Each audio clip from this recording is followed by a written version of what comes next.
اور پھر آقا علیہ الصلوۃ والسلام نے ارشاد فرمایا، ابن عمر رضی اللہ تعالی عنہ سے روایت ہے، فرماتے ہیں کہ حضور علیہ الصلوۃ والسلام نے ارشاد فرمایا کہ دو بندوں پر رش کیا کرو۔ آقا علیہ الصلوۃ والسلام کے صحابہ نے عرض کیا، رسول اللہ صلی اللہ علیہ وسلم وہ کون سے دو بندے ہیں جن پر آپ فرما رہے ہیں رش کیا کرو؟ حضور علیہ الصلوۃ والسلام نے ارشاد فرمایا کہ وہ بندہ جو قرآن پڑھنا جانتا ہو، اور دوسرا ایک بندہ وہ جو قرآن پڑھنا جانتا ہو اور پھر لوگوں کو قرآن سکھاتا ہو، اس پر عمل کرتا ہو، اس پر رش کیا جائے۔ صحابہ اکرام نے عرض کیا، رسول اللہ صلی اللہ علیہ وسلم دوسرا کون سا شخص ہے، دوسرا کون سا وہ بندہ ہے جس کے متعلق آپ فرما رہے ہیں رش کیا کرو؟ تو آقا علیہ الصلوۃ والسلام نے ارشاد فرمایا، دوسرا وہ بندہ ہے جس کو اللہ رب العزت نے دولت عطا فرمائی، جس کو اللہ رب العزت نے دولت عطا فرمائی اور وہ اللہ رب العزت کے راہ میں خرچ کرتا۔ اللہ رب العزت کے حبیب نے فرمایا کہ دو بندوں کا رش کیا کرو۔ اور پھر اللہ رب العزت کے حبیب نے ارشاد فرمایا کہ کل قیامت کے دن قرآن اور رمضان یہ دونوں شفاعت کریں گے۔ صحابہ اکرام نے عرض کیا، رسول اللہ صلی اللہ علیہ وسلم کون سے بندوں کی شفاعت کریں گے؟ کیا ہر ایک بندے کی شفاعت کریں گے یا کوئی مخصوص بندے ہیں؟ آقا علیہ الصلوۃ والسلام نے ارشاد فرمایا، قرآن اللہ رب العزت کی بارگاہ میں جائے گا، عرض کرے گا کہ باری تعالیٰ یہ جو تیرا بندہ تیرے سامنے ہے یہ بڑا نیک بندہ ہے، یہ وہ بندہ ہے جس کو میں پوری رات قیام کی حالت میں، یہ وہ بندہ ہے جو پوری رات قیام کی حالت میں تیرے کلام کی تلاوت کیا کرتا تھا، تیرا ذکر و اذکار کیا کرتا تھا، باری تعالیٰ میری شفاعت اس کے حق میں قبول فرما۔ پھر آقا علیہ الصلوۃ والسلام نے ارشاد فرمایا، پھر رمضان اللہ رب العزت کی بارگاہ میں جائے گا، اللہ رب العزت کی بارگاہ میں جا کر عرض کرے گا کہ باری تعالیٰ یہ وہ بندہ ہے جو رمضان شریف میں تیری رضا کے لیے، تیری خوشنودی کے لیے دن بھر تیری رضا کے لیے بھوکا رہا کرتا تھا، پورا دن پیاسا رہا کرتا تھا، پورا دن ان باتوں سے رکا رہتا تھا، اے باری تعالیٰ ان باتوں سے رکا رہتا تھا جن سے تو ناراض ہوتا ہے، باری تعالیٰ اس کے حق میں میری شفاعت قبول فرما۔ تو آقا علیہ الصلوۃ والسلام نے ارشاد فرمایا، اے میرے صحابہ اس وقت اللہ رب العزت قرآن اور رمضان دونوں کی شفاعت قبول فرمائیں گے اور اس گناہگار کی بخشش فرمائیں گے۔ حضرات محترم،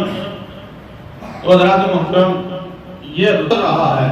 یہ جو گھڑیاں ہیں یہ بڑی قیمتی ہیں۔ کیا ہم یہ گھڑیاں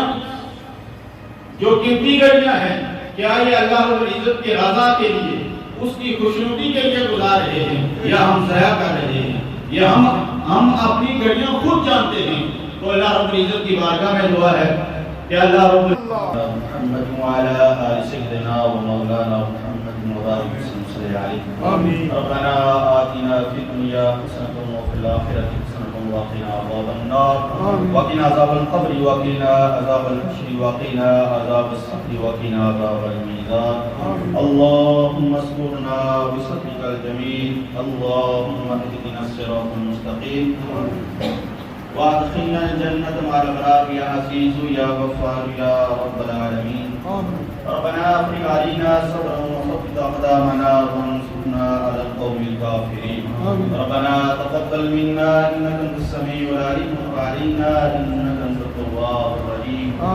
یا رب العالمین، ہم سب کی حاضری کو، ہم سب کی نمازوں کو، ہم سب کی تراویح کو اپنی بارگاہ میں قبول منظور فرما۔ یا رب بالخصوص حضور علیہ الصلوۃ والسلام کے وسیلہ اللہ سے جو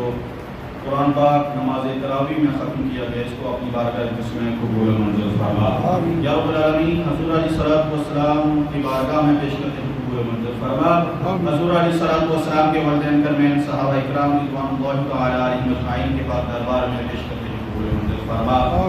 حضور علیہ الصلوۃ والسلام کی آل پاک آپ کے ازواج مطہرات کے پاک دربار میں پیش کرتے ہیں قبول منظور فرما۔ یا اللہ بالخصوص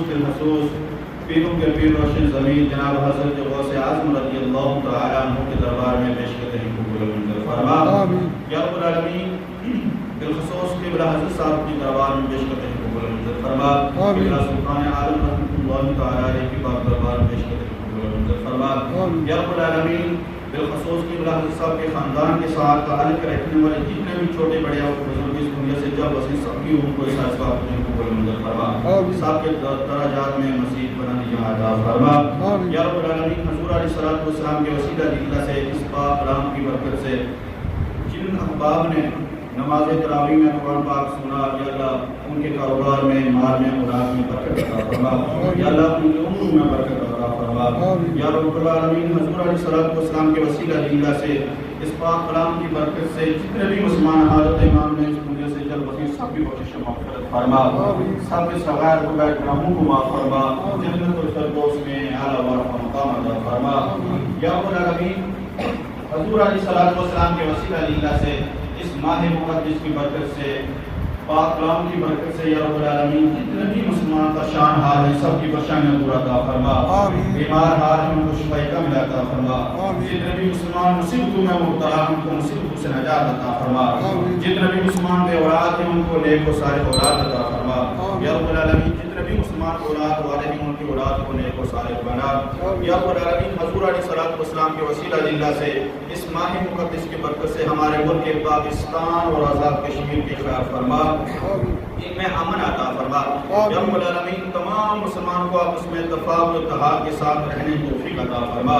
یا رب العالمین ہمارے ملک کی افواج کی بھی مدد عطا فرما یا رب العالمین بالخصوص حضور علیہ الصلوۃ والسلام کے وسیلہ جلدہ سے اس ماہ مقدس کی برکت سے پاک کلام کی برکت سے جہاں جہاں بھی مسلمان آزادی کی نعمت کے لیے جنگ لڑ رہے ہیں یا رب العالمین ان کو آزادی جیسی نعمت عطا فرما یا اللہ بالخصوص مقبوضہ کشمیر میں رہنے والے مسلمان کو آزادی کی نعمت عطا فرما ان کی غیبی مدد عطا فرما ربنا تقبل منا انك انت السميع العليم وتب علينا يا مولانا انك انت التواب الرحيم صلى الله تعالى على حبيبه سيدنا ومولانا محمد وعلى اله وصحبه اجمعين.